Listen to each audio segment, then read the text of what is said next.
తాకట్టులో ఉన్న మీ బంగారాన్ని విడిపించి ఆ రోజు ఆన్లైన్ రేటుకి మేము కొంటాం. Bhavani gold company. నమస్కారం, నమో నారసింహ. నేను గీతాంజలి, మీరు చూస్తున్నారు సుమన్ టీవీ. ప్రస్తుతం నేను భద్రాచలంలో ఉన్నటువంటి గోవింద కల్పవృక్ష నారసింహ సాలగ్రామ ఆశ్రమం దగ్గర ఉన్నానండి. ఆశ్రమ నిర్వాహకులు డాక్టర్ కృష్ణ చైతన్య స్వామి నృసింహ ఉపాసకులు వారు ప్రస్తుతం మనతో పాటు ఉన్నారు. వీళ్ళు చాలా మందికి తెలుసు, కృష్ణ చైతన్య స్వామి వారు జాతకం చెప్తున్నారు, అది కూడా ఉచితంగా చెప్తున్నారట. కాకపోతే భద్రాచలం దగ్గర ఉన్నటువంటి ఆశ్రమం దగ్గరికి రమ్మంటున్నారంట. అసలు ఎలా చెప్తున్నారు ఈ జాతకం? అంటే చాలా మంది దూరంలో ఉన్న పేరు గోత్రమో లేకపోతే పేరు నక్షత్రమో ఇవి ఇస్తే చెప్పేస్తున్నారు కదా, మరి ఎందుకు ఇక్కడికి రమ్మంటున్నారని చాలా మంది ప్రశ్నలు అడుగుతున్నారు కదా. మీకోసమే నేను మళ్ళీ భద్రాచలం వచ్చానండి. మనకున్నటువంటి సందేహాలన్నీ కూడా నివృత్తి చేసుకుందాం ఈ జ్యోతిష్యం గురించి. నమస్కారం గురువు గారు. నమస్కారం అమ్మా. ఎలా ఉన్నారు? బాగున్నాం, స్వామివారి అనుగ్రహం. నమో నారసింహ. స్వామి కూడా చాలా వైభవంగా కనపడుతున్నారు. అయితే అవును, చాలా మంది అడిగిన ప్రశ్నలు ఇప్పుడు మీ ముందుకండి. జాతకానికి సంబంధించి ఒక వీడియో చేసాం, గుర్తుంది కదా మీకు? చెప్పండి. చాలా కాల్స్ దానికి సంబంధించి మాకు కూడా వస్తున్నాయి. అందులో భాగంగా ఏంటంటే, ప్రశ్న వేసి జాతకం చెప్తాను అంటున్నారు కదా, అసలు ఏంటండి ఎలా చెప్తారని చెప్పి మాకు కాల్ చేసి అడుగుతున్నారు. సో వాళ్ళకి సమాధానంగా ముందు ఈ ప్రశ్నకే సమాధానం చెప్పండి. అంటే సాధారణంగా జాతకం అనేటువంటిది ఒక జ్యోతిష్యుడి దగ్గరికి వెళ్ళినటువంటి సమయంలో, ఆయన దగ్గరికి వెళ్ళినటువంటి సమయంలో ఉండేటువంటి లగ్నము, మనం వెళ్ళినటువంటి రోజు ఉండేటువంటి నక్షత్రం, ఆ లగ్నము, అవన్నిటిని కూడా చూసి ప్రశ్న అనేటువంటిది ఒకటి వేస్తారమ్మా. అంటే ఏదైనా దొరకనటువంటి సమాధానాలకి ఇది చాలా విశేషంగా ఉపయోగపడుతుంది. ఎప్పటి నుంచో మనం ఏదైనా ఎక్కడైనా ఒక కార్యం చేస్తున్నా, ఏదైనా ఒక పనిలో మనకు ఇబ్బంది కలుగుతున్నా, ఈ ప్రశ్న వేసి ఎలా జరుగుతుంది, అవుతుందా లేదా అనేటువంటి తెలుసుకోవడం చాలా ఈజీ, చాలా అద్భుతంగా దానికి ఫలితం వస్తుంది. మన దగ్గరకు వచ్చేటప్పటికి ఆ లగ్నంతో పాటుగా మనం ఇక్కడ గవ్వలు తీపిస్తారమ్మా. అంటే మనం ఎవరైతే జాతకుడు ఉంటారో ఆ జాతకుడికి సంబంధించినటువంటి వారితో గవ్వలు, ఒక 3 పిడికల్లో గవ్వలు తీయించి దానితోటి వచ్చేటువంటి సంఖ్యను దాన్ని బేస్ చేసుకొని మేము ఇక్కడ ప్రశ్న వేస్తారు. ఈ ప్రశ్న అనేటువంటిది నృసింహ మహామంత్రం మేము ప్రతినిత్యం కూడా అనుష్ఠానం చేసి, ఆ అనుష్ఠానం చేసినటువంటి రోజు మాత్రమే జాతకం చెప్తాం. ఏ రోజు ఎప్పుడు వచ్చినా అలా చెప్పము. ఆ అనుష్ఠానం జరిగినటువంటి రోజు మాత్రమే చెప్తాం. స్వామి ఆ ప్రశ్నకు ఆన్సర్ చెప్తారు ఇక్కడ. అంటే మాకు మేముగా చెప్పేటువంటిది కాదు.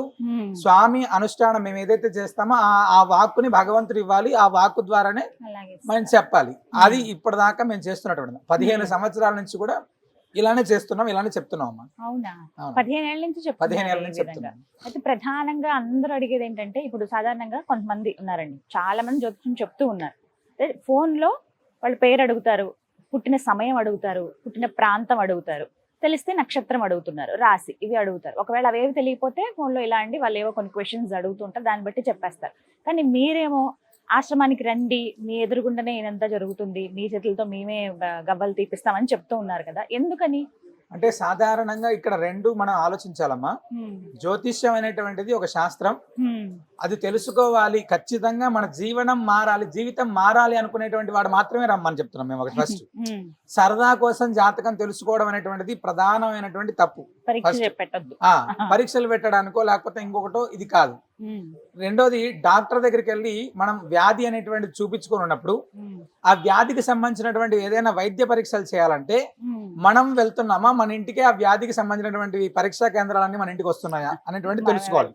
మనమే అక్కడికి వెళ్ళి తెలుసుకో. ఎందుకంటే నీకు ఉండేటువంటి వ్యాధి తెలుసుకోవడానికే నువ్వు డాక్టర్ దగ్గరికి వెళ్ళి ల్యాబులకు వెళ్ళి అక్కడ సిటీ స్కాన్ ఇలా అన్ని చేసుకున్నప్పుడు నీ గ్రహ ప్రభావంలో ఉండేటువంటి దాన్ని తెలుసుకోవడానికి భగవంతుడి సన్నిధికే మనం రమ్మంటున్నాం.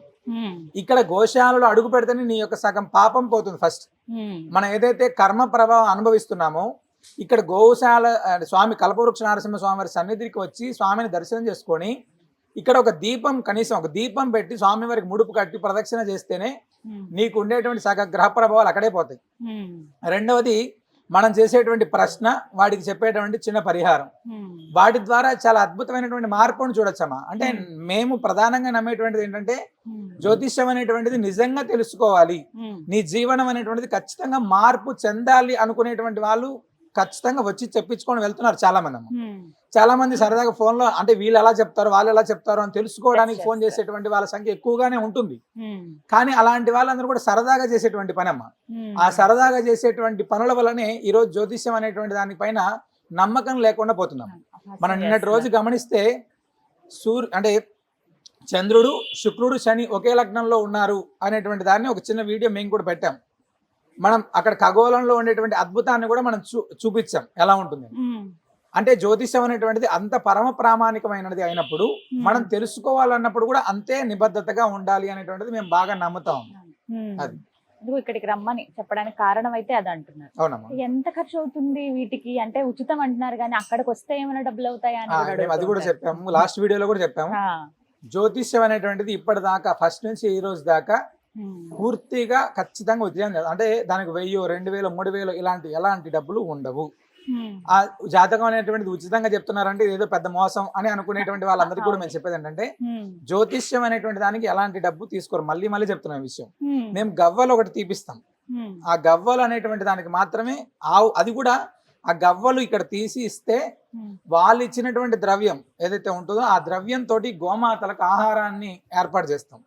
లేదా స్వామివారి సన్నిధిలో జరిగేటువంటి అర్చనలు వాళ్ళ యొక్క గోత్రనామాలు నమోదు చేస్తారు. అంటే వాడికి అలా అయినా కూడా స్వామివారి పుణ్యం రావడం కోసం మేము ఈ ఏర్పాటు చేసాము. అది కూడా తీసుకోలేనటువంటి వాళ్ళు ఉంటే వాళ్ళందరికీ కూడా మనం చెప్తున్నాం. అంటే గవ్వలు తీయించడానికి అదేదో వేలాది రూపాయలు, వందలాది రూపాయల్లోనే ఉంటుంది. కాబట్టి దానికి పెద్ద ఇబ్బందికరమైనటువంటి అంశం అయితే ఖచ్చితంగా కాదు. జ్యోతిష్యం అనేటువంటిది 2000 ఇస్తాను, 5000 ఇస్తాను, 3000 ఇస్తాను చెప్పేటువంటిది కాదు మా దగ్గర పూర్తిగా. మరి పరిహారాల సంగతి ఏంటండి, ఎలా ఉంటుంది? జాతకం అయితే ఉచితంగా చెప్తున్నారు, మరి వాటికి ఏమన్నా ఎక్కువ ఖర్చు అవుతుందా? ఎలాంటి పరిహారం అనేటువంటిదమ్మా సాధారణంగా మానవుడి జీవితంలో పెద్ద పెద్ద జాతకంలో చాలా పెద్ద దోషాలు ఏమి ఉండవమ్మా. ఉండేటువంటివన్నీ కూడా ఈ కాలసర్ప దోష ప్రభావము, కుజదోష ప్రభావము, లేదా వివిధ రకాలైనటువంటి శుక్రుడు దోషము, లేదా వాడికి ఏలనాడు శని ప్రభావం, ఇలాంటి వాటితో ఉండేటువంటి వాళ్ళు కొంతమంది అయితే జాతకంలో గోచారంలో బాలారిష్టాల దగ్గర నుంచి వివిధ రకాలైనటువంటి దోష ప్రభావాలతో ఇబ్బంది పడేటువంటి వాళ్ళు కొంతమంది. వాటికి చాలా చక్కటి పరిష్కారాలు చిన్న చిన్నవి ఉంటాయమ్మా. సాధారణ చాలా చిన్నవి ఉంటాయి. అవి కూడా వాళ్ళు ఇక్కడే చేసుకోవాలి ఇలాంటివి ఉండదు అసలు. వాళ్ళు ఏ ప్రాంతంలో మేము రాసిస్తే వాళ్ళు ఒకవేళ వాళ్ళ యొక్క పురోహితులను ఎవరైనా సంప్రదించి జాగ్రత్తగా వాళ్ళ ఇంటి దగ్గర వాళ్ళకి దగ్గరలో ఉన్నటువంటి ఆలయాలు చేసుకోవచ్చు. లేదా స్వామివారి సన్నిధిలో చాలా మంది మేము ఈ మధ్యకాలం గమనించిందంటే గోశాలలో చిన్న పూజ చేస్తేనే అద్భుతమైనటువంటి పుణ్యం కదా స్వామి, ఆ పరిహారం మీద ఇక్కడ చేసుకుని వెళ్తామని ఒక రోజు ఆగి చేసుకునేటువంటి వాళ్ళ సంఖ్య చాలా మంది ఉంటుంది. అలాంటి బాగా పట్టుబడే వాళ్ళకి తప్ప ఎవరింట్లో వాళ్ళు హ్యాపీగా చేసుకునేటువంటి దాన్ని ఏర్పాటు చేస్తుంది. ఒకవేళ ఇక్కడికి వస్తే గోవులకు సంబంధించి ఉంటుందా అండి? ఎలాంటి అంటే అలా ఏం లేదు, గోవుకు సంబంధించిన స్వామివారికి ముడుపు కట్టుకోవచ్చు, గోమాతలకు ఆహారం కావచ్చు, మహాలక్ష్మి దీపం కావచ్చు, స్వామివారికి పౌర్ణమి అమావాస్య తిథులలో జరిగేటువంటి మహాసుదర్శన నారసింహ హోమం కావచ్చు, పౌర్ణమి తిథుల్లో జరిగేటువంటి 1000 తామర పువ్వులతో జరిగేటువంటి మహాలక్ష్మి హోమం కావచ్చు, స్వామివారికి జరిగేటువంటి మంగళవారం నాడు విశేషంగా జరిగేటువంటి నవకలసి తిరుమంజనం కావచ్చు. ఇలా వీటిలో పాల్గొనేటువంటి వాళ్ళు ఆ యొక్క గ్రహ ప్రభావానికి తగ్గట్టుగా పాల్గొనవచ్చు. లేదు ఏదైనా మన్య సూక్తమో పారాయణం చేసుకోవడమా, లేదా ఏదైనా హోమం చేసుకోవాలి, వాళ్ళకు సవివరంగా ఏం చేసుకోవాలో చెప్తే వాళ్ళు ఇంటికి వెళ్ళి చేసుకునేటువంటి వాళ్ళు చాలా మంది ఇంట్లో జాగ్రత్తగా చేసుకుంటున్నాం. లేదు ఇక్కడ చేసుకుంటాం అనేటువంటి వాళ్ళు వచ్చి చేసుకోవచ్చు. దానికి కూడా ఎక్కడ మేము బాగా చెప్పేది ఏంటంటే చాలా మంది జ్యోతిష్యం పేరుతో డబ్బులను విపరీతంగా ఖర్చు పెట్టేస్తున్నారమ్మా. అలాంటి ఇబ్బంది ఏ ఇంట్లో ఉండకూడదు అనేటువంటి దాంతోనే మేము ఇంత పని. మేము ఉండేటువంటిది భద్రాచలం గిరిజన ప్రాంతం. మా దగ్గరికి ప్రతినిత్యం కూడా కొన్ని వందల మంది వస్తుంటారు చిన్న చిన్న సలహాలు సూచనలకి. వాళ్ళందరినీ చూసి మాకి నిజంగా ఇది కూడా ఒక సేవ, వాళ్ళ యొక్క జీవనంలో మనం చెప్పేటువంటి దాని ద్వారా కొంచెమైనా మార్పులు వస్తే బాగుంటుంది అనేటువంటి దాంతో చేస్తున్నటువంటి పనమ్మ. తద్వారా పెరుగుతున్నారు చాలా మంది. ఆదిలాబాద్ నుంచి శ్రీకాకుళం దాకా వివిధ దేశాలు, వివిధ రాష్ట్రాల నుంచి కూడా వచ్చేటువంటి వాళ్ళ రోజు సంఖ్య పెరుగుతూనే ఉంది. అయినప్పటికీ కూడా మాకున్నటువంటి సమయంలో తప్పకుండా వాళ్ళకి చెప్పి పంపించడం చేస్తున్నాం. ప్రతిరోజు ఉంటుందండి మీరు అన్నట్టు నియమం ఏమన్నా ఉందా? మాక్సిమం ఈ నెలకైతే 20 రోజులు చెప్తున్నాం. అంటే మనకి ఇంకా ఎక్కువ ఇక్కడ జరిగేటువంటి ఈ కార్యక్రమాలు ఇవన్నీ ఉంటాయి కదా, వాటన్నిటిని కూడా చూసుకొని మేము అనుష్ఠానం చేసి ఉండాలి. స్వామివారు వాక్ ఇవ్వాలి. ఇన్ని అయినప్పుడు మాత్రమే మనం చెప్పడం జరుగుతుంది. గురుగారు మరి ఎలా అండి, ఫోన్ చేస్తే సరిపోతుందా? ముందు అపాయింట్మెంట్ తీసుకోవాలి కదా? అపాయింట్మెంట్ తీసుకొని వస్తేనే మంచిది. ఎందుకంటే దూర ప్రాంతాల నుంచి వచ్చేటువంటి వాళ్ళకి ఇబ్బంది లేకోకుండా ఉండేటువంటి నృసింహ సేవా వాహినికి సంబంధించినటువంటి ఆఫీస్ నెంబర్లు ఇస్తారమ్మా. ఆ నెంబర్కి కాల్ చేస్తే ఎప్పుడు రావాలి అంటే ఇక్కడ ఏదైనా కార్యక్రమాలు జరుగుతున్నాయి విశేషాలు అనేటువంటి తెలుసుకొని వస్తే ఒకవేళ కార్యక్రమంలో పాల్గొని తెలుసుకొని చెప్పించుకొని వెళ్ళాలనుకుంటే ఆ విధంగా కూడా రావచ్చు. 630581118889 ఇది నృసింహ సేవావానికి సంబంధించినటువంటి నెంబర్. 9866665352 ఇది కల్పవృక్ష నరసింహ స్వామికి సంబంధించినటువంటి నెంబర్. ఈ రెండిట్లో ఏ దానికి చేసినా కూడా వాళ్ళు స్పందించి మనకు తెలియజేస్తారు విషయం. విన్నారు కదా, ఎవరైతే జాతకం చెప్పించుకోవాలనుకుంటున్నారో ఖచ్చితంగా కొన్ని నియమాలు అంటూ ఉన్నాయండి. మీరు ముందు కాల్ చేయండి, స్క్రీన్ మీద నెంబర్స్ ఇస్తాను. కాల్ చేసి ముందు అపాయింట్మెంట్ తీసుకుంటే ఆ సమయానికి మీరు ఇబ్బంది పడకుండా మీరు వచ్చినప్పుడు వెంటనే స్వామివారిని దర్శించుకుని చక్కగా గురుగారితో కూడా మాట్లాడి జాతకం చెప్పించుకుని వెళ్ళొచ్చు. ఉచితంగా చెప్తూ ఉన్నారు. అయితే కొన్ని పరిహారాలు ఏవైతే ఉంటాయి వీరందరూ చేసుకోదగ్గవే ఉంటాయి. చాలా మంది వాళ్ళ జీవితాల్లో మెరుగైన స్థితిని అనుభవించిన వాళ్ళు కూడా ఉన్నారు ఈ విధంగా చెప్పి స్వామివారిని దర్శించుకున్న తర్వాత అని చెప్తున్నారు. సో మీరు ఎలాంటి సందేహం ఉన్నా ముందు కాల్ చేసి వివరాలు కనుక్కుని అపాయింట్మెంట్ తీసుకుని గురువు గారిని కలవండి. ఈ వయసుతో సంబంధం ఉంటుందా అండి? కొంతమంది చిన్నపిల్లలకి జాతకం చెప్పరని అంటారు కదా, కొంతమంది చిన్నపిల్లలకి అనారోగ్యం ఉండడము ఏదో ఒకటి ఉంటాయి కదా, వాళ్ళకి తెలుసుకోవాలంటే వయసుతో సంబంధం అనేటువంటిది కాదు. ఏదైనా బాలారిష్టాలు ఉన్నాయి చిన్నపిల్లలకి తెలుసుకోవచ్చు, లేదా పిల్లలకు సంబంధించినటువంటి దీంట్లో ఆరోగ్యానికి సంబంధించిన ఇబ్బంది ఉంది అది తెలుసుకోవచ్చు. అది ఇబ్బంది ఏం లేదమ్మా. అంటే ఈ వయసు వాళ్ళకే చెప్పాలి అనేటువంటిది ఏం లేదు. 60 సంవత్సరాల తర్వాత అయితే ఎవరు జాతకం గురించి పెద్దగా ఆశపడరు, కుటుంబంలో ఉండేటువంటి ఇబ్బందుల గురించి తప్ప. మిగతా వాళ్ళందరూ కూడా సుమారు 8 సంవత్సరాల నుంచి కూడా చాలా మంది చెప్తున్నారు. మేమైతే 12 సంవత్సరాల నుంచి ఉండేటువంటి వాళ్ళకి చెప్తున్నాం, ఇబ్బంది లేదు.